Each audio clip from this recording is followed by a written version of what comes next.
Hi friends, I am Shivaji. Some of you must have known me through offline and online classes. I've been teaching history for various competitive examinations for the past 18 or 19 years or so. So especially group వన్కి సంబంధించి గత 15 సంవత్సరాలుగా నా material I start teaching from since 19 years. నా material ఒక 15 సంవత్సరాల నుంచి మార్కెట్లో ఉంది. రీసెంట్గా కొన్ని బుక్స్ కూడా రిలీజ్ చేశాను గ్రూప్ వన్కి సంబంధించి, తెలంగాణ గ్రూప్ వన్కి సంబంధించి. అవి కూడా మార్కెట్లో అవైలబుల్గా ఉంటాయి. So I hope most of you must have at least heard about me. Satavahanas cultural conditions, discuss the cultural conditions under the Satavahanas. So సాంస్కృతిక పరిస్థితుల్ని చర్చించండి అంటే ఏం రాయాలి?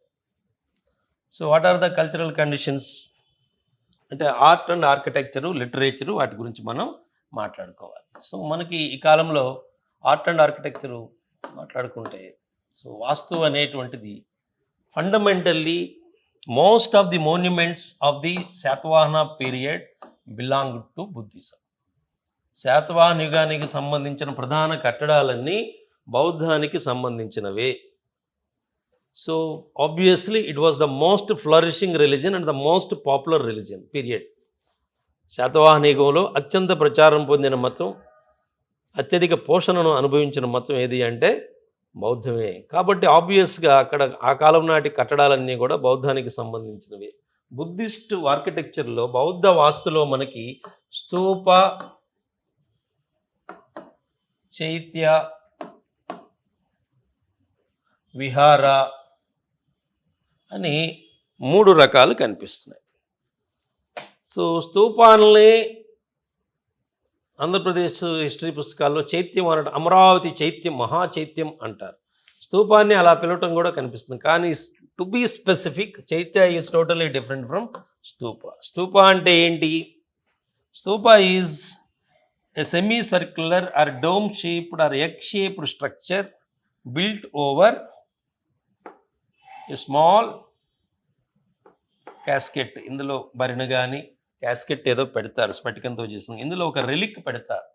అది గౌతమ బుద్ధుడిది కావచ్చు, గౌతమ బౌద్ధ ఆచార్యులది కావచ్చు, టీచర్స్ కావచ్చు, వాళ్ళ వెంట్రుక కావచ్చు, గోరు కావచ్చు, వాళ్ళు వాడుకున్న పాత్రలు కూడా కావచ్చు, ఆ కుండ పెంకైనా కావచ్చు, భిక్షాపాత్ర తాలూకు కుండ పెంకైనా కావచ్చు, ఏదో ఒక రిలిక్ని పెట్టి దాని మీద దీన్ని బిల్డ్ చేస్తారు. సో ఇక్కడ ఉన్నటువంటి ఈ ప్లాట్ఫామ్ ఉంది కదా, దిస్ ఈజ్ కాల్డ్ యాజ్ వేదిక. దిస్ ఎగ్ ఈజ్ కాల్డ్ అండ. సో ఇందులో గుండా ఒక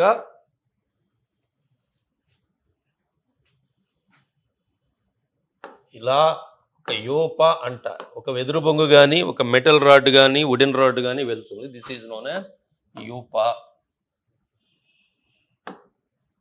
సో ఇక్కడ ఒక బాక్స్ లాంటిది ఉంటుంది, that is known as హార్మిక.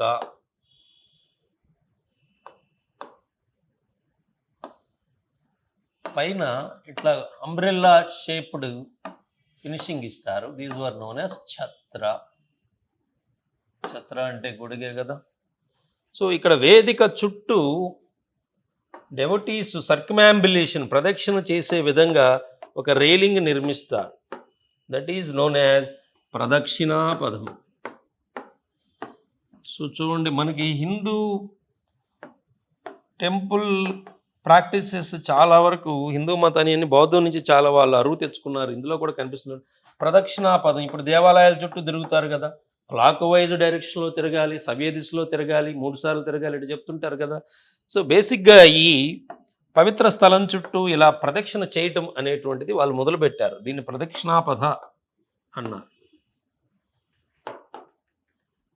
So ఈ ఎంటైర్ స్తూప చుట్టూ ప్రాకారాలు నిర్మిస్తారు, బౌండరీ వాల్ నిర్మిస్తారు. ఇదేమో వేదిక చుట్టూ చిన్న రైలింగ్, మనుషులు తిరగడానికి వీలుగా. అసలు ఎంటైర్ స్ట్రక్చర్ చుట్టూ బౌండరీ వాల్ నిర్మిస్తారు. దాన్ని ప్రాకార అంటారు. దీంట్లో కార్డినల్ డైరెక్షన్స్లో 4 దిక్కుల్లో 4 తోరణాలు మీరు చూసుంటారు కదా. సాంచి తోరణం ఇట్లా పెడతారు కదా, సాంచి తోరణం. ఇక్కడ సింహాల బొమ్మలు, ఇక్కడ రకరకాల జాతక టైల్స్, ఇందులో కూడా మనం ఎంటర్ అవుతాం. తోరణాలు 4 దిక్కుల్లో సాంచిలో కనిపిస్తున్నాయి కదా. సో ప్రాకారం మధ్యలో ఇన్ కార్డినల్ డైరెక్షన్స్, ప్రధాన దిక్కుల్లో వాళ్ళు గేట్వేస్ నిర్మిస్తారు. Those gateways are known as తోరణాలు అని పిలిచారు. This is about stupa. ఇంకా చైత్యం అంటే ఏంటి? చైత్యం అనేటువంటిది దీర్ఘచతురస్రాకారంలో ఉండేటువంటి ఒక structure. It would have an apsidal end or semi circular end. ఇటు నుంచి ఎంటర్ అవుతాము. గేటు ఎప్పుడూ కూడా, ద్వారం ఎప్పుడూ కూడా it will be in horse shoe shape, గుర్రపునాడ ఆకారంలో గేట్ ఉంటుంది. అంటే మనం ఇలా చూస్తే ఇలా కనిపిస్తుంది, ఇలా ఎంటర్ అవుతాం. ఇది పై నుంచి చూస్తుంటే అడ్డుకోత అలా కనిపిస్తుంది కదా. సో దీంట్లో ఇక్కడ పిల్లర్స్ నిలుపుతారు. ఇక్కడ చిన్న స్తూపాన్ని పెడతారు. This stupa is known as dagoba. So మనకి వెస్ట్రన్ దక్కన్లో నాసిక్, కార్లే, కనిహేరి, భాజా, బెత్సా ఇక్కడ కనిపించినటువంటి ఈ స్ట్రక్చర్లన్నీ కూడా rock cut structures. Rock cut ఆర్కిటెక్చర్ని బౌద్ధులు ఎంకరేజ్ చేశారు. మౌర్యన్స్ టైం నుంచి ఇది కనిపిస్తూ ఉంది. అంటే ఒక కొండగుట్ట దగ్గరికి వెళ్ళి ఇక్కడ రాయిని ఇలా తీసేసుకుంటా వెళ్తారు. Stone will be replaced so that this shape will be created. ఈ మధ్యలో ఉన్న స్టోన్ తీసుకుంటూ వెళ్తారు. ఇక్కడ స్తంభం వచ్చేలాగా చేస్తారు, ఇక్కడ స్టోన్ తీసుకుంటూ వెళ్తారు, ఇదంతా స్టోన్ తీస్తారు, మధ్యలో స్తూపం వచ్చేలాగా చేస్తారు. అంటే చూడండి, అంటే ఇవన్నీ ఫినిష్ చేసుకుని మళ్ళీ బయటకు రావాలి మనిషి. దీనికి చాలా కన్సెప్షన్, విజువలైజేషన్ కావాలి. అద్భుతమైన ఇంజనీరింగ్ స్కిల్ అది. స్టోన్ని అంటే బయట నుంచి ఒక 40 మీటర్లు కూడా ఉండదు, ఒక కొండని అలా వాళ్ళు మలుచుకుంటా వెళ్తారు. అద్భుతమైన కన్సెప్షన్, ఎడ్యుకేషన్ ఇందులో కనిపిస్తూ ఉంది. This is called chaitya. ఇక విహారం is a simple architecture. Usually చతురస్రంలో కానీ స్క్వేర్ షేప్లో, రెక్టాంగిల్ షేప్లో ఉంటుంది. మధ్యలో కోర్ట్ యార్డ్ ఉంటుంది, ఖాళీ స్థలం, దాని చుట్టూ గదులు నిర్మిస్తారు. This was basically residential quarters of Buddhist monks, వాళ్ళ హాస్టల్ లాంటిది. సో కాబట్టి ఇక్కడ వాళ్ళ వాటర్ ఫెసిలిటీస్కి బావులు కనిపిస్తూ ఉంటాయి, గాబులు కనిపిస్తూ ఉంటాయి, కొన్ని చోట్ల లైబ్రరీస్ ఉంటాయి, భోజనశాలలు ఉంటాయి. సో ఇవన్నీ మనం చూడొచ్చు. నేను చిన్నగంజాం దగ్గరికి వెళ్ళాను ప్రకాశం జిల్లాలో. అక్కడ రెలిక్స్ కనిపించాయి. సో విహారానికి సంబంధించిన రెలిక్స్, వాళ్ళ మెయిన్ వాటర్ ఫెసిలిటీస్ అన్నీ అక్కడ మనకి రఫ్గా కనిపిస్తున్నాయి. అలా శిథిలాలన్నీ మనకు కనిపిస్తున్నాయి. మీరు ఎక్కడికి వెళ్ళినా కూడా వీటిని చూడొచ్చు. అమరావతి, నాగార్జునకొండ, చాలా చోట్ల ధూపాడు, బట్టిప్రోలు, అడుగడుగునా కూడా స్తూప విహార చైత్యాలు ఆంధ్రప్రదేశ్, తెలంగాణలో బోళ్ళని చోట్ల, రామిరెడ్డిపల్లి బోళ్ళని చోట్ల, కొండాపూర్ బోళ్ళని చోట్ల ఇవి కనిపిస్తూ ఉన్నాయి. సో నాగార్జునకొండ స్తూప చైత్య విహారాలు కనిపిస్తూ ఉన్నాయి. కాకపోతే ఇక్కడ చైత్యాలు, రాతిని తొలిచిన చైత్యాలు మనకు వెస్ట్రన్ దక్కన్లో కనిపిస్తున్నాయి. శాతవాహన సామ్రాజ్యంలో నాసిక్, కార్లే, కనిహేరి, భాజ, బెత్సా ఇలాంటి చోట్ల కనిపిస్తుంది. నాసిక్, కార్లే, కనిహేరి, భాజ, బెత్సా. ఈ చైత్యం షేపుని ఇందాక మనం చెప్పుకున్నాం కదా, ఇట్లా ఉండి ఇట్లా గుర్రపునాడ, ఈ చైత్య షేపుని ఫాలో అవుతూ ఇటుకలతో చైత్యాలని ఆంధ్రప్రదేశ్, తెలంగాణలో నిర్మించారు. ఇక్కడ రాక్ కట్ చైత్యాస్ కాకుండా బ్రిక్ బిల్ట్ చైత్యాస్ మనకు కనిపిస్తూ ఉన్నాయి. మీరు నాగార్జున సాగర్ వెళ్తే అప్పుడు ఏలేశ్వరం అనే ఊరే మునిగిపోయింది. నాగార్జున సాగర్ ప్రాజెక్ట్ నిర్మించేటప్పుడు జవహర్లాల్ నెహ్రూ గారు మన కల్చరల్ యాంటిక్విటీకి ఎటువంటి నష్టం కలగకూడదు అని చెప్పి, at the same time development should not be obstructed అనే కాన్సెప్ట్ తోటి ఆ గవర్నమెంట్ ఏం చేశారంటే ఇవన్నీ కూడా నీట్గా టెక్నాలజీని వాడుకొని డిస్ప్లేస్ చేసి ఇంకో చోట పెట్టారు. ఇప్పుడు అనుపు అనే చోట మనకి శిథిలాలన్నీ కనిపిస్తున్నాయి. దొరికిన ప్రతి ఇటుకని జాగ్రత్తగా తీసుకెళ్ళి మొత్తం కూడా ముందు ఫోటోగ్రాఫ్స్ తీసి అవన్నీ మళ్ళీ అక్కడ రీబిల్డ్ చేశారు. అనుపులో మనం ఇవన్నీ చూడవచ్చు. అక్కడ ఇటుకలతో నిర్మించినటువంటి చైత్యాలు, ఈ ధోరణి అంతా మనకు కనిపిస్తుంది. సో బ్రిక్ బిల్ట్ చైత్యాసు కనిపిస్తూ ఉన్నాయి మనకి చాలా చోట్ల. సో విహారాలు, స్తూప చైత్యాలు ఆంధ్రప్రదేశ్, తెలంగాణ నిండా పుష్కలంగా కనిపించాయి. అందుకని దీని ఒక బౌద్ధ భూమి అని కూడా అనొచ్చు అని మనం చెప్పుకున్నాము. అలానే శాతవాహన యుగంలోనే ఏలూరు దగ్గర గుంటుపల్లి కేవ్స్ కనిపించాయి. ఇవి రాక్ కట్ కేవ్స్, గుంటుపల్లి గుహలు. సో ఇవి శాతవాహన సామ్రాజ్యంలో ఉన్నాయి. At the same time Satavahana సామ్రాజ్యం కోస్టలాంధ్రాలోకి కారవేలుడు చాలాసార్లు అటాక్ చేశాడు. ఆయన పృథుడు నగరాన్ని గాడిదలతో దున్నించాను అని చెప్పుకున్నాడు. ఆ పృథుడు నగరం అనేటువంటిది ఇట్ మైట్ బి బట్టిప్రోలు అని చెప్పి చాలామంది అంటున్నారు. మొత్తానికి ఆయన కోస్టలాంధ్ర వైపు వెళ్ళాడు, తెలంగాణ వైపు కూడా వచ్చాడు, ఇవన్నీ వచ్చి ఉంటాడు. మొత్తానికి అతను శాతకర్ణి చేతులు ఓడిపోయి ఉంటాడు. కానీ ఇదంతా కూడా ఈ క్యాంపెయినింగ్ అంతా కూడా ఒక్కసారి అట్లా సినిమాలు చూపించడం ఒక 5 నిమిషాల సీన్ కాదు. నెలలు, సంవత్సరాల తరబడి జరుగుతూ ఉంటుంది. కొన్ని ప్రాంతాలు నేను గెలుస్తుంటాడు, వాళ్ళు వస్తుంటారు, మళ్ళీ వదిలిపెడుతుంటారు, పోతుంటారు. It would take lot of time. కాబట్టి ఆయన కంట్రోల్‌లో కొంత కోస్టలాంధ్రాలో టెంపరరీగా ఆయన ఉన్నప్పుడు, ఆయన కొంత ప్రాంతాన్ని అక్కడ ఆక్రమించినప్పుడు ఆ కాలంలో మొత్తానికి ఆ గుహలు నిర్మించుంటాడు. గుంటుపల్లి గుహలు జైన మతానికి సంబంధించినవి అని చెప్పి అంటున్నారు. So Guntupalli caves also belong to Satavahana age. ఇక ఇంకొక ముఖ్యమైనటువంటి స్ట్రక్చరు మనకి లిటరరీ రిఫరెన్సెస్ని పక్కన పెడితే ఆర్కియలాజికల్ మాన్యుమెంట్స్ మనకు క్లియర్ కనిపిస్తున్నవి. ద ఓల్డెస్ట్ శైవ temple in India, extant Shaiva temple. అంటే అంతకుముందు కూడా ఉన్నాయేమో మనకు తెలియదు, అందుకని మనం ఇంగ్లీష్లో ఈ పదాన్ని వాడతాం, ఎక్స్టాంట్ అంటే లభిస్తున్న ఆధారాలను బట్టి, ఇప్పుడు లభ్యమవుతున్న వాటిల్లో అని. The oldest extant Shaiva temple ఏది అంటే that is located at Gudimallam. So గుడిమల్లంలో అద్భుతమైనటువంటి లింగం ఎట్లా ఉంది, అక్కడ శివుడు ఇలా నిలబడి ఉంటాడు ఆయన. సో అద్భుతమైనటువంటి ముఖలింగం అది, ఆయన కూడా దాని మీద ఉన్నాడు, శివుడు కూడా ఉంటాడు, లింగం ఉంది, లింగం మీద శివుడు కూడా నిలబడి ఉన్నాడు. ఎక్స్ట్రాడినరీ లింగం అక్కడ కనిపిస్తాం. సో గుడిమల్లం శివాలయం అనేటువంటిది భారతదేశంలో ఇప్పుడు అత్యంత ప్రాచీన శివాలయంగా గుర్తిస్తున్నారు. సో అది కూడా శాతవాహన యుగానికి సంబంధించింది. శివశ్రీ శాతకర్ణి ఇలాంటి పేర్లు కూడా వాళ్ళల్లో కనిపిస్తున్నాయని చెప్పుకున్నాం కదా. So this is about architecture. ఇక స్కల్ప్చర్ గురించి మాట్లాడుకోవాలి అంటే ఒక అద్భుతమైనటువంటి అంశం, Amaravati school of art.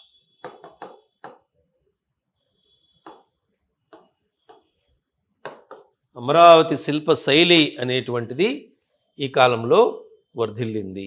Gandhara, మధుర, అమరావతి ఈ 3 రకాల శైలులు వర్ధిల్లాయి.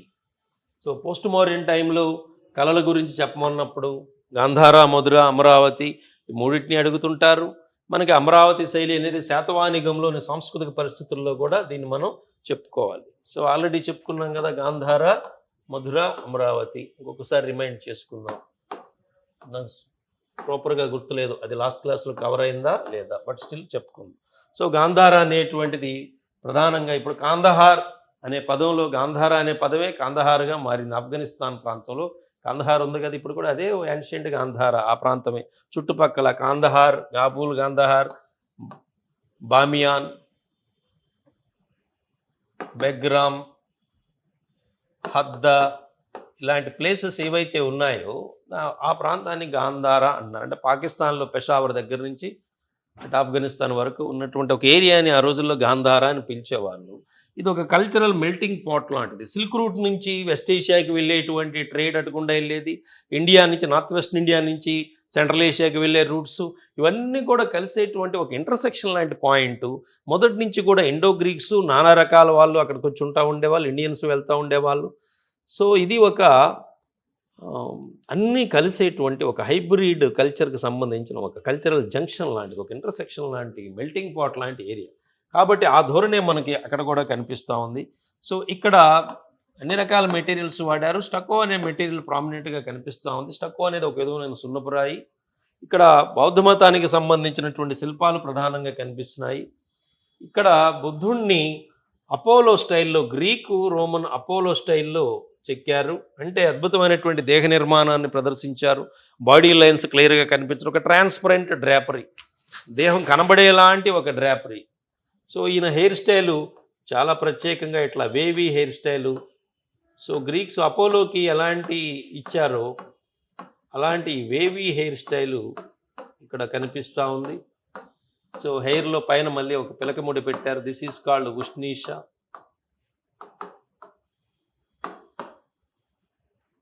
సో ఆయన చాలా సందర్భాల్లో గాంధారలో పూర్తిగా శాలువా పూర్తి స్థాయిలో కప్పుకోవడం కనిపిస్తుంది. అకేషనల్గా కొన్ని సందర్భాల్లో ఒక భుజం మీద ఇంకో భుజం వేసుకోవడం కూడా కనిపిస్తుంది. గాంధారలో మెయిన్గా బాడీ మొత్తం కూడా శాలువా కప్పుకోవడం కనిపిస్తుంది. అభయముద్ర కనిపిస్తూ ఉంది, ఇంకా రకరకాల ముద్రలు కనిపిస్తూ ఉన్నాయి. సో ఆయన బాడీ లైన్స్ క్లియర్గా కనిపించడం, ట్రాన్స్పరెంట్ డ్రేపర్ అంటే శాలువా కప్పుకున్నా కూడా ఆయన దేహం కనిపించేలాగా నిర్మించారు. This is the fundamental traits of Gandhara. So ఇందులో గ్రీకు దేవతలు కూడా బుద్ధుణ్ణి ఆరాధిస్తున్నట్టుగా చూపించడం ఒక ప్రత్యేకత. అలానే ఈవెన్ బుద్ధాస్ మదర్ మాయను కూడా ఒక ఏథెన్స్ మ్యాట్రన్ లాగా, ఒక ఏథెన్స్ మాతలాగా చిత్రించేటువంటి, శిల్పీకరించేటువంటి ప్రయత్నం ఇక్కడ కనిపిస్తూ ఉంది. సో అలానే బామియాన్ బుద్ధాస్ మనం చూసుంటాం టీవీలో, మీరు యూట్యూబ్లో చెక్ చేయొచ్చు. అప్పట్లో తాలిబాన్స్ ఆ బామియాన్ బుద్ధాస్ మొత్తాన్ని పేల్చేశారు.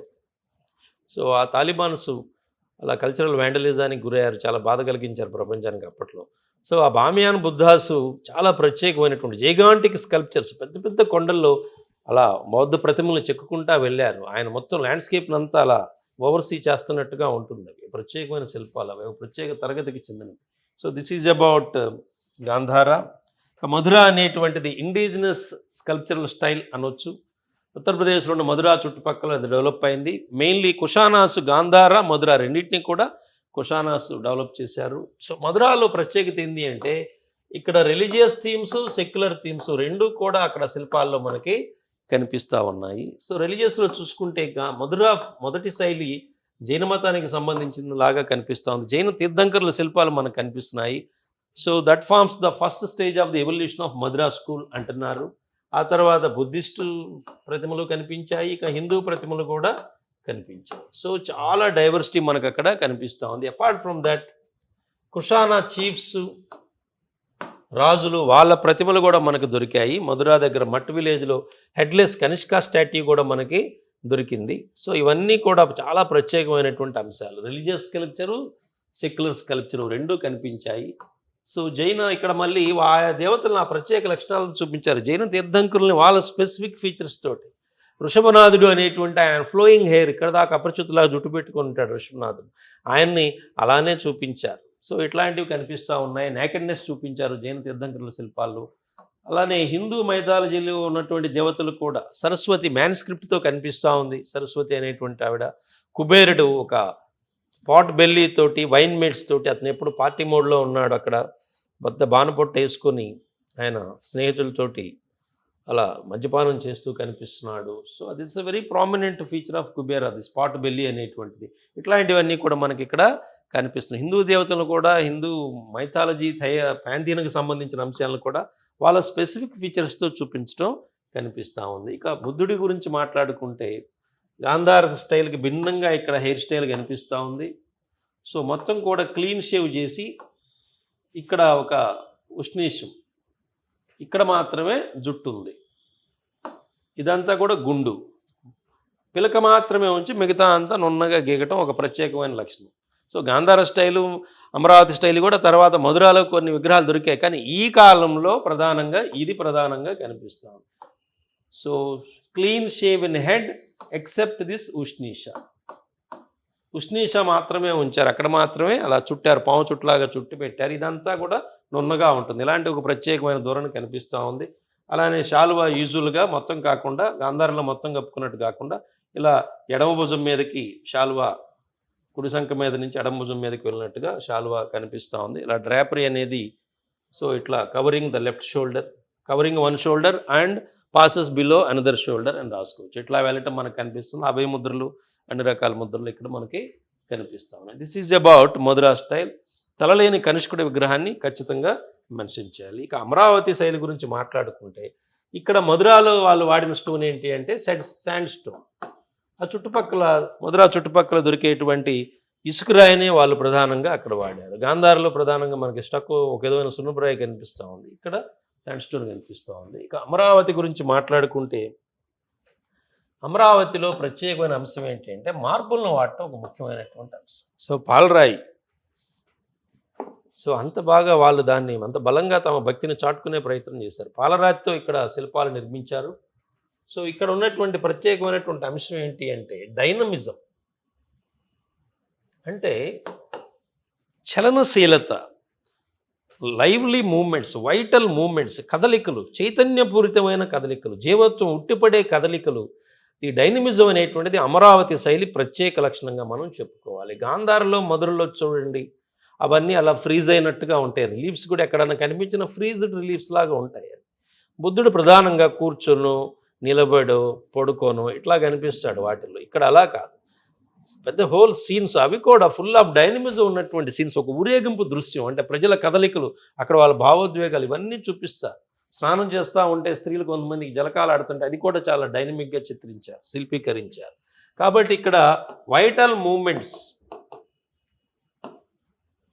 జీవత్వం ఉట్టిపడేటువంటి కదలికలు, సజీవ కదలికలు, డైనమిజం అనేటువంటిది, చలనశీలత అనేటువంటిది అమరావతి శైలి ఒక ప్రత్యేక లక్షణం, which is not evident in either Gandhara or Mathura అని మనం ఖచ్చితంగా చెప్పొచ్చు. చాలా ప్రత్యేకమైనటువంటి లక్షణం అది.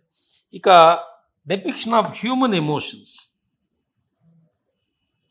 మానవ భావోద్వేగాలని ప్రదర్శించటం. అమరావతి శిల్పాలు చూస్తే అక్కడ ఒక సర్క్యులర్ మెడాలియన్స్ చాలా ఉన్నాయి, ఇట్లా గుండ్రంగా సర్కిల్ షేప్లో ఉన్నటువంటి పాలరాతి పలకల మీద కొన్ని దృశ్యాలను శిల్పీకరించారు వాళ్ళు. సో అక్కడ ఆయన ఒక ఏనుగుని, మదించిన ఏనుగుని మచ్చకి, టేమింగ్ అండ్ ఎన్రేజ్డ్ ఎలిఫెంట్ అనే థీమ్ తోటి అది జాతక కథలో ఉన్నది. ఆయన వస్తూ ఉంటాడు, ఇక్కడ ఏనుగు మదించి ఉంటుంది, ప్రజలందరూ పరిగెత్తుతూ ఉంటారు, ఆయన కాముగా ఏనుగు ముందు నిలబడతాడు, ఏనుగు మెల్లగా ఆయన కాళ్ళ మీద పడుతుంది. ఈ ఎవల్యూషన్ మొత్తాన్ని చక్కగా ఇలా ప్యానల్స్ లాగా ఒక సర్కిల్లో చిత్రించారు. వీటిలో బోల్డ్ అందరూ డైనమిజం కనిపిస్తూ ఉంది. అది అమరావతి మ్యూజియం ఈరోజు కూడా చూడొచ్చు. ఎక్కువగా అమరావతికి సంబంధించినవన్నీ కూడా లండన్ మ్యూజియంకి వెళ్ళిపోయినాయి. బ్రిటిష్ వాళ్ళు వచ్చేటప్పటికే మన వాళ్ళు చక్కగా దాన్ని ధ్వంసం చేసేసారు. అప్పటికే శైవులు కానీ వీళ్ళందరూ కూడా ఆ మిగిలినవన్నీ కూడా తీసుకెళ్ళి చక్కగా ఇళ్ళ పునాదుల్లో వేసుకున్నారు. కొంతమంది బట్టలు ఉతుక్కోవడానికి బండ్లుగా వాడుకుంటున్నారు, ఇంకొంతమంది అరుగులాగా చేసుకొని దాని మీద పులిజోదం తీసుకొని వాడుకుంటున్నారు. ఈ కార్యక్రమాలన్నీ విధ్వంసంగా మన వాళ్ళకి హిస్టారికల్ సెన్స్ తక్కువ. తమిళనాడు వాళ్ళకి కొంచెం ఎక్కువగా ఉంటుంది ఆ హిస్టారికల్ సెన్స్. కాబట్టి ఈ ధోరణిలో ఉంది. బ్రిటిష్ వాళ్ళు చూసి so these people don't deserve this history అని చెప్పి వాళ్ళు పాపం షిప్పుల మీద వాటన్నిటిని లండన్ మ్యూజియంకి తీసుకెళ్ళి అక్కడ పెట్టారు. సో అమరావతి స్కల్ప్చర్ స్తూపంలో ఎక్కువ భాగం లండన్ మ్యూజియంలో ఉంది. కొంచెం మిగిలిన మన మొహాన పడేశారు కొన్ని. అవి మనం జాగ్రత్తగా అమరావతి మ్యూజియంలో పెట్టుకోవాల్సిన పరిస్థితి ఉంది. సో బ్రిటిష్ వాళ్ళ ఇంపీరియలిజంలో భాగంగా ఇట్లా చాలా వాటిని తీసుకెళ్ళి కొంత భద్రపరిచారు. అదొక విధమైన సర్వీస్ కూడా, కానీ వాళ్ళు ఇవ్వడానికి ఇష్టపడలేదు. అడిగినా కూడా చాలా వాటిని అలా ఉంచుకున్నారు. సో ఇదండి అమరావతి శిల్పకళను మనం ఈరోజు అమరావతి మ్యూజియంలో చూడవచ్చు. మీరు గూగుల్లో చెక్ చేయొచ్చు, బోల్డ్ అని శిల్పాలు ఉన్నాయి. హ్యూమన్ ఎమోషన్స్, ఈ రెండు మనం ఖచ్చితంగా ఎంఫసైజ్, సజీవ కదలికలు, హ్యూమన్ ఎమోషన్స్. అంటే ఈ భావోద్వేగాల్ని రాతిలో తేవడం అంటే చిన్న విషయం కాదు. విజువలైజ్, ఎంత గొప్ప ఆర్టిస్టులు చూడండి. రాతిలో భావోద్వేగాలను తేవటం అంటే, పెయింటింగ్లో తెస్తేనే ఒక అద్భుతం అనుకుంటాం మనం. రాతిలో తేవటం అంటే ప్లాస్టిక్ ఆర్ట్లేదు మామూలు విషయం కాదు. ఎక్స్ట్రాడినరీ శిల్ప నైపుణ్యాలు మన తెలుగు వాళ్ళకి, ఈ ప్రాంతం ప్రజలకి ఉన్నాయని చెప్పడానికి అదొక ఉదాహరణ. అమరావతి శిల్పశైలి అంటే అది అమరావతికి మాత్రమే కాదు, ఆంధ్ర తెలంగాణలో ఇద్దరు ఉమ్మడి వారసత్వం. అది నాగార్జునకొండ, గోలి, జగ్గయ్యపేట, కృష్ణా జిల్లాతో పాటు నల్గొండ జిల్లా వరకు కూడా అవి విస్తరించాయి. కాబట్టి అమరావతి శైలి అందరిది అని మనం చెప్పుకోవచ్చు. అది తెలుగువారి గొప్ప వారసత్వం అని మనం చెప్పుకోవచ్చు. ఇక శాతవాహనుల కాలంలోనే అజంతా చిత్రలేఖనాలు, ప్రపంచ ప్రసిద్ధి చెందిన అజంతా చిత్రలేఖనాలు కూడా ఉన్నట్టుగా మనకి తెలుస్తూ ఉంది. అజంతా చిత్రలేఖనాలు కూడా అదే పరిస్థితి. బ్రిటిష్ వాళ్ళు వచ్చేటప్పటికి అవి మ్యాక్సిమం ధ్వంసం అయిపోయాయి. అప్పటికే బ్యాండిట్స్ అక్కడ కాపలా ఉంటున్నారు, వాళ్ళు కాపురం పెట్టుకొని కొంతమంది బందిపోట్లు వాళ్ళు వంట చేసుకొని ఆయన నిపురా చేసి పొగజూరి 90% పోయింది. బ్రిటిష్ వాళ్ళు వాటిని గుర్తించి, అమ్మో ఇది ఒక అద్భుతమైనటువంటి హెరిటేజ్ అని చెప్పి దాన్ని గుర్తించి మిగతా వాటిని భద్రపరిచారు. వాళ్ళు క్లాసిఫై చేసి ప్రొటెక్షన్ కల్పించి ప్రిజర్వ్ చేశారు. కాబట్టి ఈరోజు మనం ప్రపంచ సాంస్కృతిక చిత్రపటంలో సగర్వంగా తలెత్తుకుంటున్నాం. అజంతా అద్భుతమైనటువంటి, ప్రపంచంలో ఆ కాంటెంపరీగా ఎక్కడా ఎంత గొప్ప ఆర్ట్ లేదు. Extraordinary art. అన్ని న్యాచురల్ పిగ్మెంట్స్ వాడారు, సహజ వర్ణాలు వాడారు. అంటే గ్రీన్ పిగ్మెంట్ కావాలి అంటే ఆకులు, పచ్చటి ఆకులు తీసుకొని అందులో నుంచి ఆ గ్రీన్ తీసుకురావడం. గ్రీన్ ఎలిమెంట్స్ నేచర్లో. ఎరుపు రంగు కావాలంటే ఆ ఎరుపు రంగు రాయనో ఇటుకనో ఏదో పొడుం చేసి ఆ ఎరుపు రంగు తీసుకురావడం. బ్లాక్ అంటే ఏదో పొగచూరిన మసిలో నుంచి దాంట్లోంచి బ్లాక్ తీసుకోవడం. అన్నీ న్యాచురల్ ఎలిమెంట్స్లో నుంచి కలర్స్ తెచ్చి అద్భుతంగా వీళ్ళు చేశారు. అద్భుతమైన లైటింగ్ ఎఫెక్ట్ ఇవ్వగలిగారు వాటికి. ఈ రోజు కూడా అవి చాలా అద్భుతంగా బ్రిలియంట్గా కనిపిస్తున్నాయి. ఇన్ని వందల వేల సంవత్సరాల తర్వాత కూడా ఎక్స్ట్రాడినరీగా కనిపిస్తూ ఉన్నాయి. ఆల్మోస్ట్ 2000 ఇయర్స్ కదా, ఎక్స్ట్రాడినరీగా కనిపిస్తూ ఉన్నాయి ఆ పెయింటింగ్స్. ఇందులో థీమ్ కూడా ప్రధానంగా బుద్ధిస్ట్ థీమే. So this is the most popular religion అని చెప్తున్నాం కదా. జాతక గాథలు, బుద్ధుడి జీవిత దృశ్యాలు అవి ప్రధానంగా వాళ్ళు చిత్రించారు. సో అజంతా చిత్రలేఖనాలు అప్పటి నుంచి పోస్ట్ మోడర్న్ టైమ్స్ నుంచి పోస్ట్ గుప్తా టైం వరకు కూడా వెళ్ళాయి. కాకపోతే ఆ కేవ్స్ అన్నిటికీ కూడా నెంబర్స్ ఇచ్చారు. వాటిలో శాతవాహన యుగానికి సంబంధించిన paintings cave number 9 and cave number 10, 9, 10 number గుహల్లో ఉన్న చిత్రాలు శాతవాహన యుగానికి సంబంధించినవిగా గుర్తిస్తున్నారు. రైట్.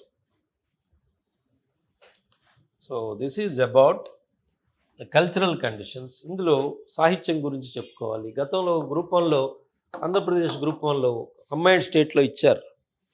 ఒకసారి జనాలందరూ షాక్ అయిపోయారు.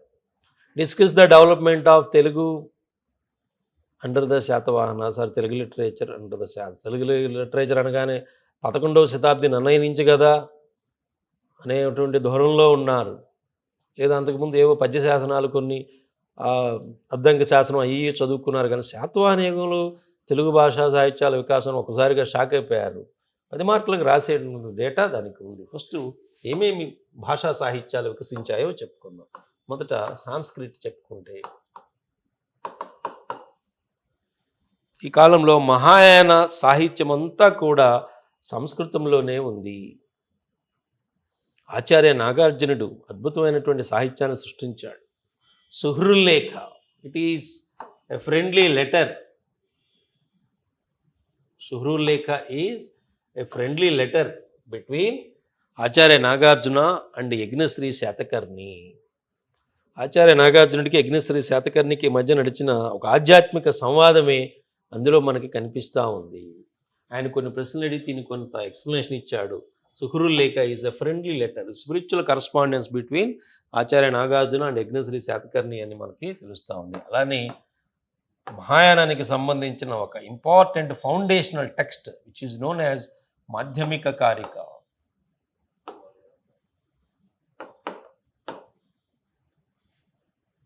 మాధ్యమిక కారిక అనేది ఒక ఫౌండేషనల్ టెక్స్ట్ ఫర్ మహాయాన. అలాంటి ఒక పుస్తకాన్ని రచించాడు. దానికి ఒక కామెంట్ కూడా రాశాడు. అలానే ప్రజ్ఞాపారమిత శాస్త్ర అనేది ఒక గొప్ప Mahayana text. So group of scholars తయారు చేశారు దీన్ని ఆచార్య నాగార్జునుడు రాయలేదండి, గుర్తుపెట్టుకోండి. దీనికి ఆయన ఒక కామెంట్ రాశాడు. ప్రజ్ఞాపారమిత శాస్త్రకి ఒక కామెంట్ ఈయన తయారు చేశాడు. ఇంకా రత్నావళి, రాజపరిబంధ ఇట్లా ఏవో మనకి చాలా నేమ్స్ కనిపిస్తూ ఉన్నాయి. బట్ ఖచ్చితంగా మెన్షన్ చేయాల్సింది ఈ రెండు ఇంపార్టెంట్, సుహృల్లేఖ అండ్ మాధ్యమిక కారిక. ఈ పుస్తకాలన్నింటిని కూడా చైనా వాళ్ళు పాపం భద్రపరుచుకొని వాళ్ళు అక్కడికి తీసుకెళ్ళి ఓపిక్గా ట్రాన్స్లేట్ చేశారు కాబట్టి చైనీస్ ట్రాన్స్లేషన్స్ రూపంలో కొన్ని దొరుకుతూ ఉన్నాయి. ఇక్కడున్న పుస్తకాలను మాత్రం ద సోకాల్డ్ బ్రాహ్మణికల్ పీపుల్ దాన్ని తగలబెట్టేశారు. ఓళ్ళంత విధ్వంసం జరిగింది, బౌద్ధమత విధ్వంసం. అందులో భాగంగా ఈ సాహిత్యం అంతా మనం నష్టపోయాం. కానీ ఇవి ఉన్నట్టుగా మనకి తెలుస్తూ ఉంది. సుహృల్లేఖ, మాధ్యమిక కారిక ఇలాంటివన్నీ. ఇంకా Prakrit is the official language of the Satavahanas.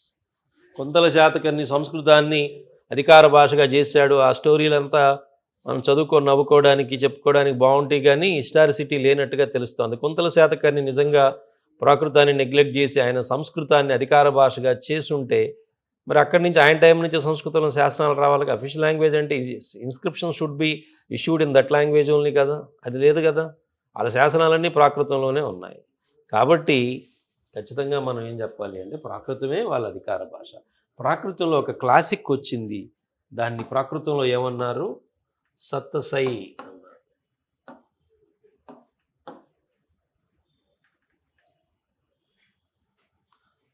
సత్తసై అంటే 700, సప్తశత అని 700.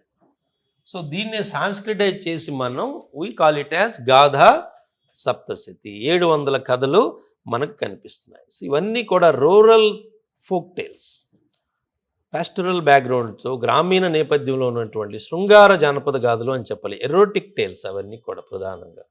So extraordinary works. 700 కథల్లో ఇన్సిడెంటల్గా నాటి గ్రామీణ జీవన విధానం అంతా కూడా ఆయన రిఫ్లెక్ట్ చేశాడు. ఇవన్నీ హాలుడు రాశాడని మనం అనుకోకూడదండి. ఆయన ఎడిట్ చేశాడు, సంకలీకరించాడు అని చెప్పాలి. ఓళ్ళంతమంది ఆదర్శులు ఉన్నారు దాంట్లో. కవయిత్రులు ఉన్నారు, రేవ, ఆంధ్రలక్ష్మి, మాధవి, ఇట్లా కవయిత్రులు, పొయిటెస్లు కూడా మనకు కనిపిస్తూ ఉన్నారు. బోళ్ళంతమంది చేసుకుంటే కానీ ఆ పుస్తకం తయారు కాదు. ఈయన దాన్ని ఒక చోటుకు తెచ్చి సంకలనం చేశాడు. ఆయన పేరు మీదుగా దానికి ప్రచారం వచ్చింది. So this is about important work in Prakrit. ఇక ఈ కాలంలో ప్రాకృతిలో చాలా డైలెక్ట్స్ ఉన్నాయి. సో ఒక డైలెక్ట్ పేరు పైశాచి.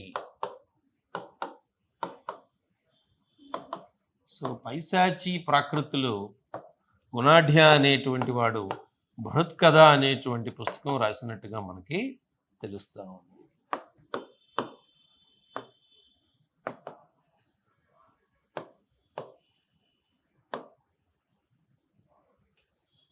బృహత్ కథ అనేటువంటిది గుణాఢ్యుడు రాశాడు. దానికి సంబంధించిన స్టోరీ ఒకటి ఉంది.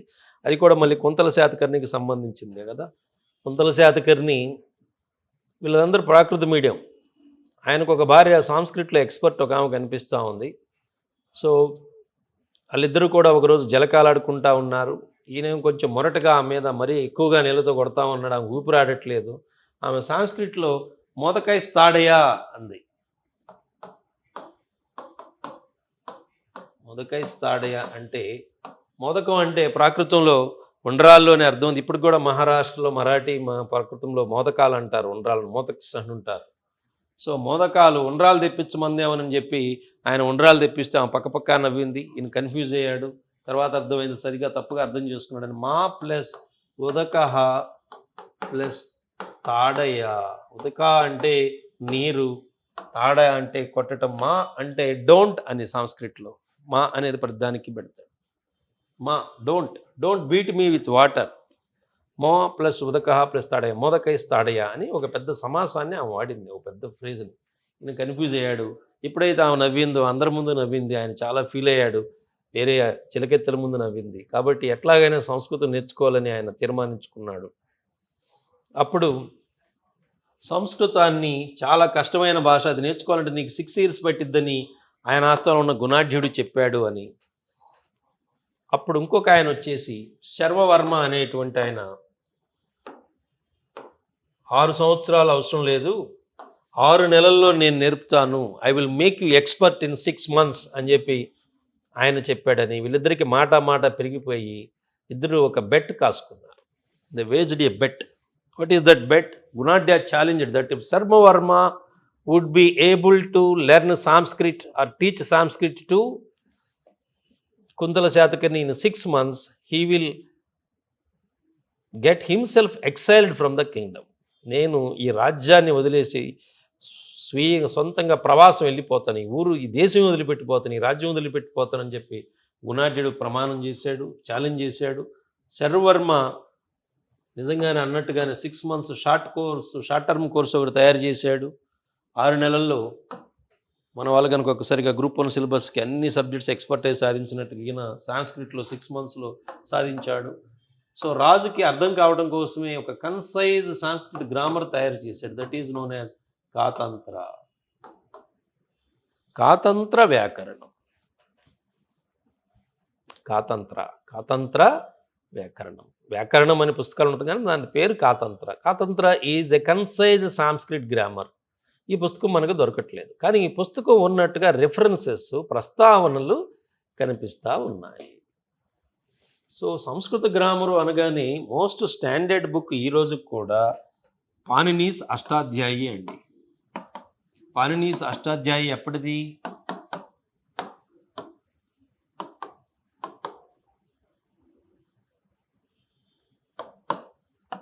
అష్టాధ్యాయి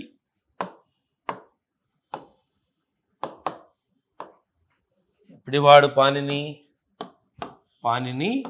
4th century BC, క్రీస్తు పూర్వం 4వ శతాబ్దికి సంబంధించిన వాడు. చాలా జటిలంగా ఉంటుందండి, మోస్ట్ స్టాండర్డ్ సాంస్క్రిట్ గ్రామర్. కాబట్టి దీనికి ఒక గైడ్ తయారు చేశారండి. ఇది టెక్స్ట్ బుక్ అనుకుంటే టెక్స్ట్ బుక్ల గైడ్స్ లాగా దీనికి ఒక గైడ్ తయారు చేశాడు, ఒక కామెంటరీ తయారు చేశాడు. ఆయన పేరు పతంజలి. ఆయన పేరు మహాభాష్యం. The 2nd century BC.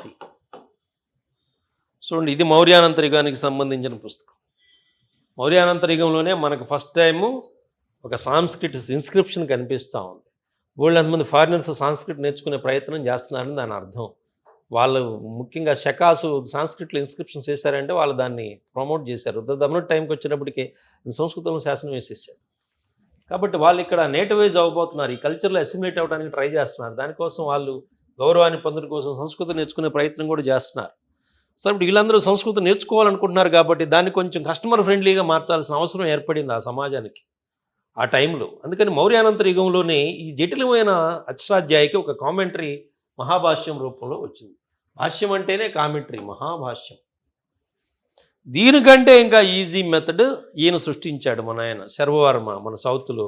Katantra అనేది మేబీ సౌత్ ఇండియన్స్కి ఇంకా సంస్కృతిని ఈజీ చేయటం కోసం తయారు చేసిన ఒక ప్రయత్నంగా దాన్ని మనం చెప్పుకోవచ్చు. ఆ పుస్తకం మనకు అందుబాటులో లేదు, but it is mentioned. Katantra is a concise Sanskrit grammar prepared by or attributed to a person called Sharvavarma who was supposed to be in the court of Kuntala Satakarni. So Sharvavarma ఎప్పుడైతే ఇలా చేశాడో 6 monthsలో ఈయన సంస్కృతిలో మాట్లాడుతున్నాడు, చిలక పలుకులన్నీ పలుకుతున్నాడు సంస్కృతంలో. సో దానితోటి ఆయన ఆనందంతో శర్వవర్మకి మన ఉజ్జయిని కాదని బరుకచ్చ నగరానికి అతను అధిపత్యం చేశాడు. Sharvavarma was made the head of Barukachha. Barukachha నగరం అంటే ఏంటి అంటే అప్పుడు ఇంకా వెస్టర్న్ ఇండియా వాళ్ళ కంట్రోల్లో ఉన్న టైం అన్నమాట.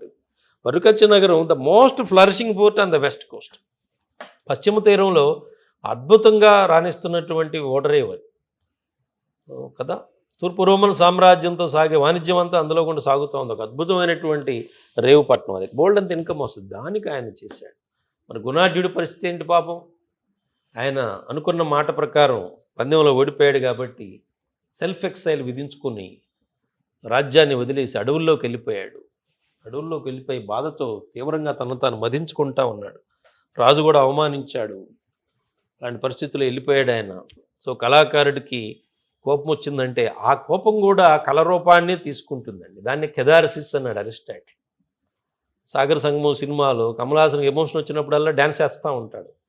గణేష్ బొమ్మ దగ్గరికి వెళ్ళి డ్యాన్స్ చేస్తూ ఉంటాడు. బీచ్లోకి వెళ్ళి ఎగురుతూ ఉంటాడు కదా. సీతారామయ్య గారి మరణంలో మీనా ఏమో ఆమెకి ఏదైనా ఎమోషన్ రాగానే ఆమె వైలిన్ తీసుకొని ఒకటే కూర్చొని వాయించుకుంటూ ఉంటుంది కదా. ఇదంతా ఏంటంటే కెదారిటిక్ లిబరేషన్, కెదార్సిస్ అన్నాడు అరిస్టాటిల్. కళాకారుడు ఎమోషన్స్ని అలా ప్రకటించుకుంటూ ఉంటాడు. కాబట్టి గుణాఢ్యుడు అద్భుతమైన కళాకారుడు, గొప్ప కవి ఆయన. ఆయన తీవ్రంగా ఆయన అస్తిత్వమే సవాల్ ప్రశ్నలో పడిపోయింది. ఆయన తీవ్రమైనటువంటి బాధతో కోపంతో అడవుల్లోకి వెళ్ళాడు. ఆ ఎమోషన్ తోటి ఒక అద్భుతమైన కావ్యాన్ని తయారు చేశాడు పైశాచి ప్రాకృతంలో. అంటే ఆయన he seems to be the champion of desi tradition. Desi marga 2 traditions ఉన్నాయండి. మార్గ, దేశీ. మార్గ అంటేనేమో సో మెయిన్ స్ట్రీమ్ అనే అర్థం ఉంది. అంటే main stream, Sanskritic, the so called Aryan, ఇట్లాంటి మీనింగ్స్తో దాన్ని వాడుతున్నారు. దేశీ అంటేనేమో లోకల్, రీజనల్, నేటివ్, ఈ సెన్స్లో వాడతారు. మార్గనాట్యాలు దేశీ నృత్యాలు, భరతనాట్యము, కూచిపూడి ఇవన్నీ మార్గ నృత్యాలు, కోలాటము, చిందు ఇవన్నీ దేశీ నృత్యాలు. ఇట్లా అన్నిట్లో కూడా మార్గ, దేశీ ఇట్లా కనిపిస్తూ ఉంటాయి. సో భాషల్లో కూడా అంతే. సంస్కృతానికి సంబంధించి మార్గ పద్ధతి అన్నారు. సంస్కృత ఛందస్సులు అవన్నీ కూడా సంస్కృతం అదంతా మార్గ దగ్గర వస్తుంది. స్థానిక భాషలు, ప్రాంతీయ భాషలు, దేశీయత ఉట్టిపడేటువంటి ఛందస్సులు వాటిని దేశీ అంటారు. సో ఈ 2 ట్రెడిషన్స్ హిస్టారికల్గా కనిపిస్తూ ఉన్నాయి. వీటి మధ్య కన్వర్జేషను, అప్పుడప్పుడు కంబాటింగు, కన్ఫ్రాంటేషను, కాంప్రమైజింగు, రికన్సిలేషను, ఇచ్చిపుచ్చుకోవటలు ఇవన్నీ జరగటమే సాంస్కృతిక చరిత్ర. కాబట్టి ఇక్కడ మనకి ఆ డిబేట్ ఇక్కడ కూడా కనిపిస్తూ ఉంది. Sharvavarma seems to be the champion of marga tradition and Gunadhya seem to be the champion of desi tradition. Desi స్కూల్కి సంబంధించిన వాడు. అందుకని ఆ దేశీ సాహిత్య గొప్పతనాన్ని చాటాలి అనేటువంటి ఒక తీవ్రమైనటువంటి ఆవేశంతో ఆయన ఒక మహా రచనను సృష్టించాడు. దాని పేరే బృహత్కథ.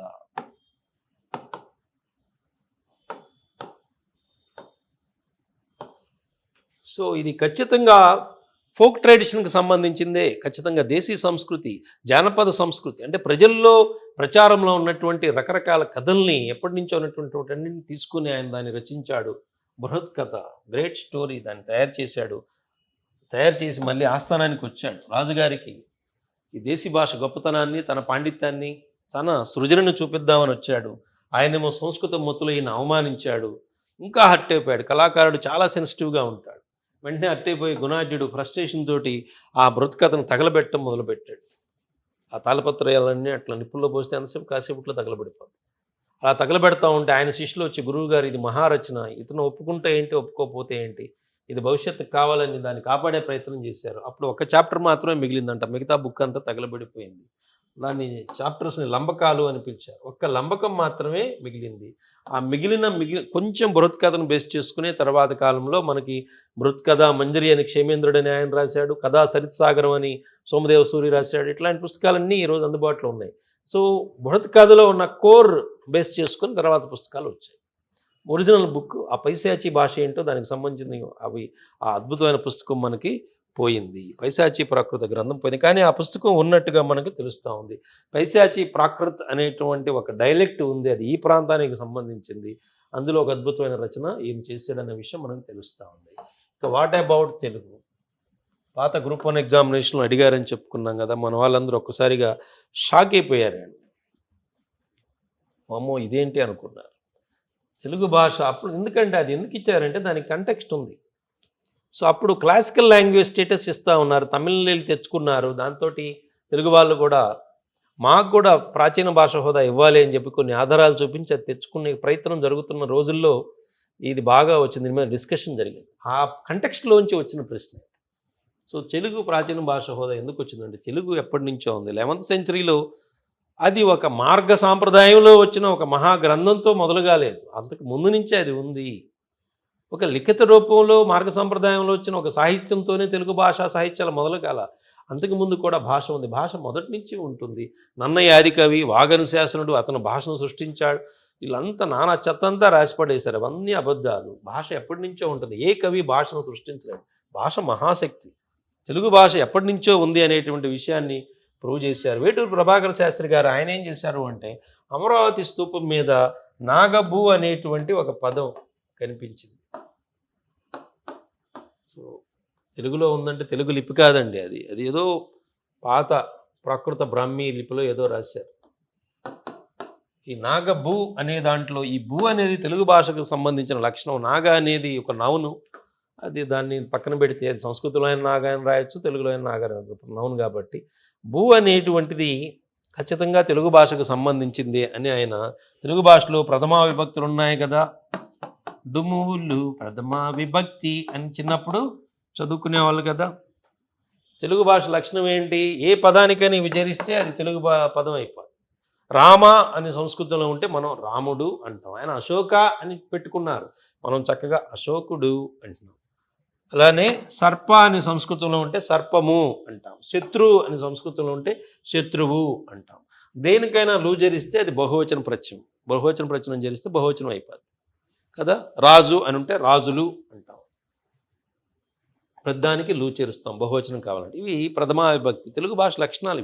వీటిని ప్రత్యయాలు అంటారు, ఎండ్ సఫిక్సెస్. ఇవి చేరిస్తే చాలు, ఏ పదమైనా తెలుగు అయిపోతుంది.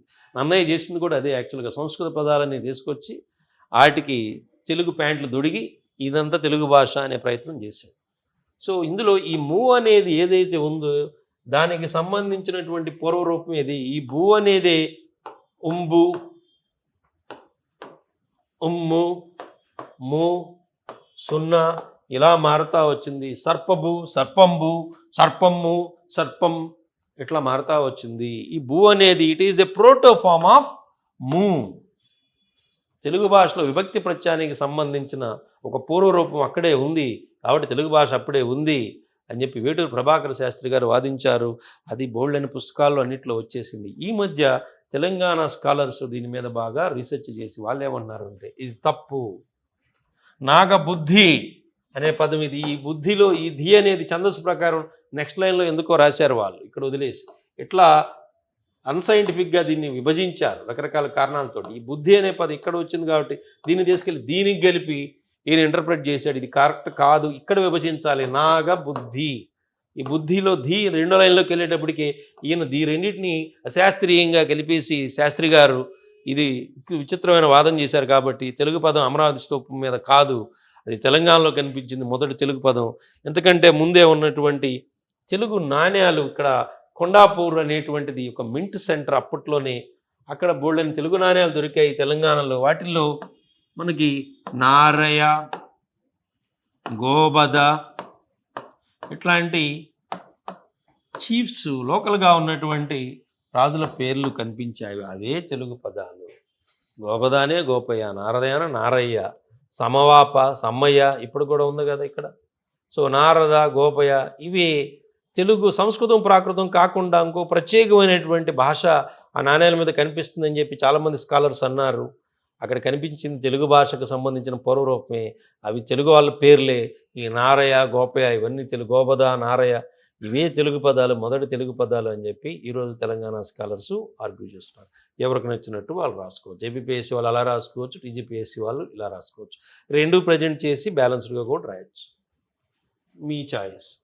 సో ఇట్లా తెలుగు భాష అప్పటికి ఉంది అనడానికి ఇలాంటి ఆధారాలతో పాటు ఇంకో ముఖ్యమైనటువంటి ఆధారం ఏంటి అంటే గాథా సప్తశతిలోనే మనకి ఆధారాలు కనిపిస్తున్నాయి. గాథా సప్తశతి అనేది యాక్చువల్గా తప్పు మాట, మనం సప్తశై అనే అనాలి.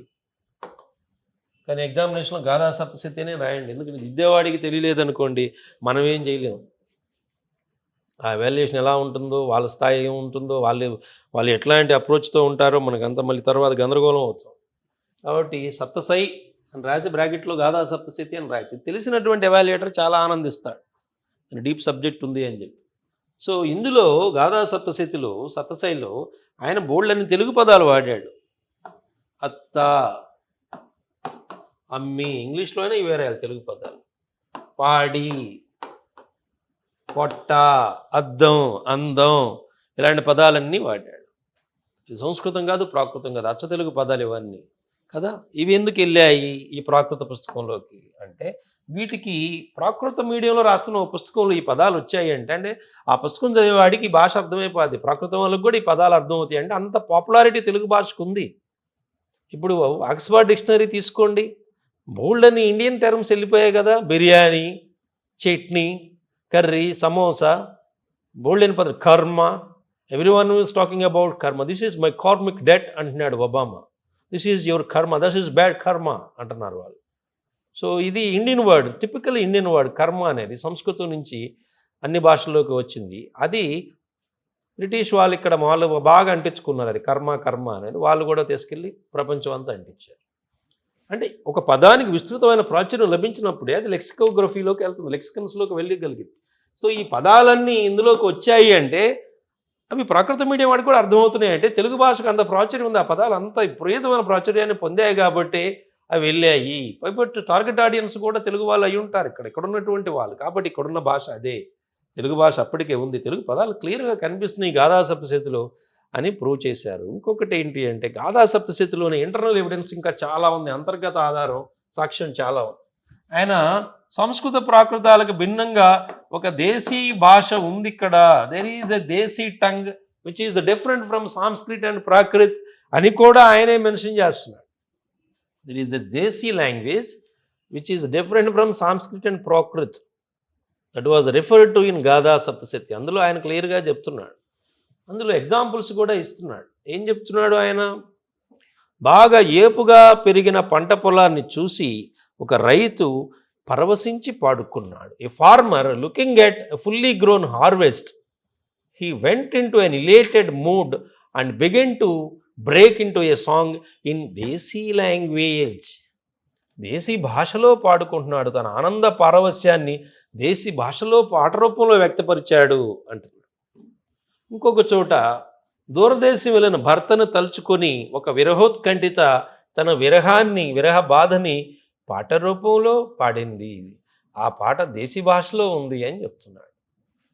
అంటే మన ఎమోషన్స్ మన మదర్ టంగ్లో వస్తాయి కదా. మనం ఇన్ని వేషాలు వేసినా ఇంగ్లీష్ నేర్చుకొని యూనో వాట్ యు గై అంటారు, ఐ నో అంటారు, యు నో అంటారు, ఏదో మాట్లాడుతూ ఉంటారు. కానీ సడన్గా మాడు మీద పెట్టి ఒకటి కొట్టారనుకోండి, వెంటనే మనకు మంచి తెలుగు భాష, అసలు భాష వస్తుంది బయటకు కదా. అసలు భాష అదే మాతృభాష. మన డీప్ ఎమోషన్ ఎప్పుడు కూడా మదర్ టంగ్లోనే వ్యక్తమైంది కదా. కాబట్టి ఇక్కడ ఎమోషనల్ కంటెక్స్ట్లు అన్నింటిలో దేశీ భాష ఉంది అని చెబుతున్నాడు ఆయన. ఆవిడ దేశీ భాషలో పాడింది, ఈయన దేశీ భాషలో పాడాడు అంటున్నాడు. కాబట్టి ఆ దేశీ భాష ఏమై ఉంటుంది? ఇక్కడ ఈ ప్రాంతంలో, ఆంధ్ర తెలంగాణ ప్రాంతంలో ఉండే దేశీ భాష తెలుగే. ఆ తెలుగు పదాలు మళ్ళీ అక్కడ కనిపిస్తున్నాయి క్లియర్గా. కాబట్టి తెలుగు భాష గొప్ప సాహిత్యాన్ని లిఖిత రూపంలో సృష్టించుకోకపోయి ఉండొచ్చు అప్పటికి, కానీ అది మౌఖిక సాంప్రదాయంలో చాలా బలంగా ఉంది. ఓరల్ ట్రెడిషన్లో, ఫోక్ ట్రెడిషన్లో అది కనిపిస్తూ ఉంది. ఈ పాటలు ఆల్రెడీ వచ్చినాయి అంటే ఆల్రెడీ తెలుగు పాటలు అప్పటికే ఉన్నాయి. నన్నెచోడు, నన్నయ్య వీళ్ళందరూ కూడా బోల్డ్ అని వెన్నెల పదాలు, జాబిలి పదాలు, తొమ్మిద పదాలు, గుబ్బి పదాలు, నాగీ గీతాలు, నన్నయ్య నాగీ గీతాలు అంటున్నాడు. అంటే నాగజాతి ఎప్పటి నుంచో ఉంది, ఇక్కడ తెలుగువారికి సంబంధించిన ఒక పాత జాతి అది నాగజాతి. నాగజాతి సృష్టించిన గీతాలు అయి ఉంటాయి. అవి ఎప్పటి నుంచో ఉన్నాయి. గౌతమ బుద్ధుడి కాలం నుంచి నాగీ గీతాలను నన్నయ్య ప్రస్తావిస్తున్నాడు. పాల్కురికి సోమన వీళ్ళందరూ కూడా 9 పదాలు, జాబెలి పదాలు, ఎన్నో పదాలు. ఇవి ఒకరోజు వచ్చినాయి కాదు, ఎప్పటి నుంచో పరంపరగా వస్తున్నాయి. కాబట్టి తెలుగువారి మౌఖిక సాంప్రదాయం చాలా లోతైనది, చాలా సుదూర గతం నుంచి ఉంది అని మనం చెప్పుకోవచ్చు. అంత ప్రాచీనమైన అద్భుతమైన భాష. లిఖిత సాంప్రదాయంలో ఉన్నదే గొప్పది కాదు, మౌఖిక సాంప్రదాయంలో అద్భుతమైన సాహిత్యం. గోరటి వెంకన్న గారు సృష్టిస్తున్న మౌఖిక సాహిత్యం, ఒక అన్యశ్రీ గాని, ఒక గద్దర్ గాని సృష్టిస్తున్న మౌఖిక సాహిత్య సాంప్రదాయంలో వచ్చినటువంటి వీళ్ళు ఈరోజు అద్భుతమైన రచనలు. గోరటి వెంకన్న గారి కొన్ని వింటే మనకి నోబెల్ ప్రైజ్కి 100% అర్హుడు అనిపిస్తుంది. ఎక్స్ట్రాడినరీ ఇమాజినేషను, అంత బ్యూటిఫుల్ ఎక్స్ప్రెషన్ ఇస్తాడు ఆయన. ఒక సంత మీద రాసిన పాటే తీసుకుని ఎంత ఎక్స్ట్రాడినరీగా రాశాడు సంత మీద ఆయన. అంటే బోల్డెన్ని ఉన్నాయి ఆయన. అవి గోరేటి వెంకన్న అనేటువంటి ఆయన ఒక పర్సన్ అని కాదు, తెలంగాణ సంప్రదాయంలో నుంచి తరతరాల వారసత్వంలోంచి పుట్టుకొచ్చాడు ఆయన. దానికి ఆయన ప్రతినిధి. ఆయనలో అవన్నీ కూడా పర్యవేశించి ఉండొచ్చు. వ్యక్తులు కాదు ఇక్కడ ముఖ్యం. ఇక్కడ ఒక సాంప్రదాయం ఒక ధారలాగా వస్తూ ఉంది. కాబట్టి తెలంగాణ వాళ్ళు దీన్ని బాగా ఎంఫసైజ్ చేసుకోవచ్చు. తెలంగాణ ఆంధ్రాని కాకుండా ఇది తెలుగువారి సొత్తు. ఆంధ్రాలో కూడా బోల్డన్ని పాటలు ఎప్పటి నుంచో ఉన్నాయి. కాబట్టి ఈ ఫోక్ ట్రెడిషన్లో తెలుగు ఎప్పటి నుంచో ఉంది. కాబట్టి తెలుగు భాషా సాహిత్యాల వికాసం అనగానే ఒక్కసారిగా అంటే మన మైండ్ సెట్ అలా స్టక్ అయిపోయింది. అలా ప్రోగ్రామ్ చేశారు. నన్నయ్య ఆదికవి, 11వ శతాబ్దిలో ఆయన వచ్చాడు. వాగన శాసనుడు వాక్కును శాసించాడు, తెలుగు భాషను శాసించాడు. ఇంకా తెలుగు భాషా శాస్త్రం పుస్తకాల్లో గాసడ బేసడ గాథల్లో ఉంచి తెలుగు పిచ్చి పిచ్చిగా ఉంటే దాన్ని అంతా ఒక రూపాన్ని ఇచ్చి ఆయన సృష్టించాడు తెలుగు భాషను అన్న టైప్లో రాసేసారు వీళ్ళు. ఎంత దుర్మార్గం అది. భాషను ఒక కవి సృష్టిస్తాడా? చాలా తప్పు. ఒక బ్రాహ్మణీయ కవి ఆయన సృష్టించిందంత సంస్కృతమే. సంస్కృతానికి తెలుగు పదాలు జోడించి, తెలుగు ప్రత్యయాలు జోడించి, తెలుగు వేషం వేయించాడు తప్పితే అచ్చతెలుగు భాషను ఇంకా చంపాడని కూడా చెప్పొచ్చు. కాబట్టి ఈ మౌఖిక సాంప్రదాయంలో అద్భుతమైన అచ్చతెలుగు భాష మనకి పరంపరగా వచ్చింది. ఎంతోమంది అజ్ఞాత మహాశక్తులు, వ్యక్తులు దాన్ని కాపాడారు, పోషించారు, భద్రపరిచారు. ఇదే మనకి ఈరోజు దొరికింది. కాబట్టి తెలుగు భాష it has got lot of antiquity. That's why we are able to claim the status of a classical language అని కూడా మీరు కంక్లూడ్ చేయొచ్చు ఇలాంటి ప్రశ్న వస్తే. ఓకే అండి.